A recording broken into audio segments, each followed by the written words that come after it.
ကတော့ကျွန်တော် DNW လေးပေါ့နော် DNW လေးဒီ DNW လေးကိုအားနဲ့ချက်ကိုကျွန်တော်ထုတ်ပြပေးမယ်နော် DNW လေးဒါကတော့ Habit ပတိအိုးပေါ့ဒါသူ့ရဲ့အားနဲ့ချက်ကိုကျွန်တော်ထုတ်ပြပေးတာတွက်ကြည့်လို့ဗျာကျွန်တော်တို့ဒီမဲ့ကားကလေအိမ်နဲ့ကားလေအိမ်နဲ့လာတာကျွန်တော်ပြမယ်ကားလေအိမ်နဲ့လာတယ်တိုင်ကြီးနေရာမှာ Habit ပတိအိုးထားတယ်ဒါ Habit ပတိအိုး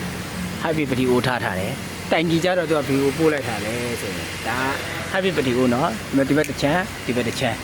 ဒီမဲ့ဗျာတွက်ကြည့်လိုက်ကားအရင်နှိမ့်နေဆိုဒီမဲ့တိုက်တယ်ဒါလေးကျွန်တော်တိုက်ထားတာလေဒီလိုမျိုးတိုက်လိုက်တဲ့အချိန်မှာခက်မသိလို့လူဆိုတာတော့မောင်းတယ်တတိမထားကြဘူးလေနော်ကိုကလွတ်တယ်ဆိုပြီးမောင်းလိုက်တာဖောက်ဆိုတာနဲ့ခြုံတစ်ခုထိုးမိလိုက်ရင်သွားပြီဓာတ်လိုက်ပြီဖုံထိုင်းနေတော့သွားပါဒါပတိအိုးကြီးရာ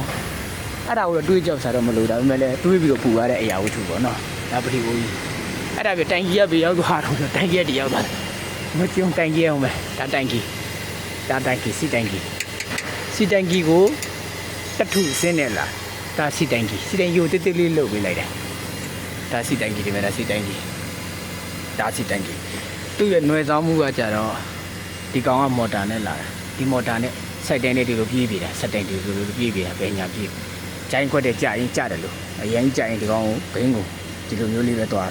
ခောက်လို့ရတယ်ရမဟုတ်သူကနှွဲပြူလေးကိုသွားပြီကျွန်တော်တို့ဒီကောင်ကိုလည်းအားကိုးတယ်နှခါမှုတောင်းကိုလည်းအားကိုးတယ်ဒီကောင်ကိုလည်းအားကိုးသွားဒါမှအကောက်ကိုငင်းချောင်းမှုကြောင်လုပ်ပြီသူ့ရဲ့အားနဲ့ချက်ကဒါကြီးရောက်တာကြည့်ဖို့ပြအောက်မှာထည့်ထားတာဒီကူကြီးငင်းအားနေတာပဲ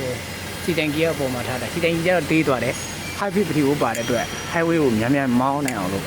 ပတိအိုးပါဝါကြီးပေးလိုက်တာဒါပဲသူ့ရဲ့လှုပ်ဆောင်မှုပါတော့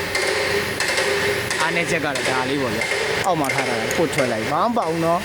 မတထုအိုးကြီးပဲလုပ်ပေးထားတာတထုအိုးကြီးကတိုက်လိုက်ရင်တော့ပြီးပြီပေါ့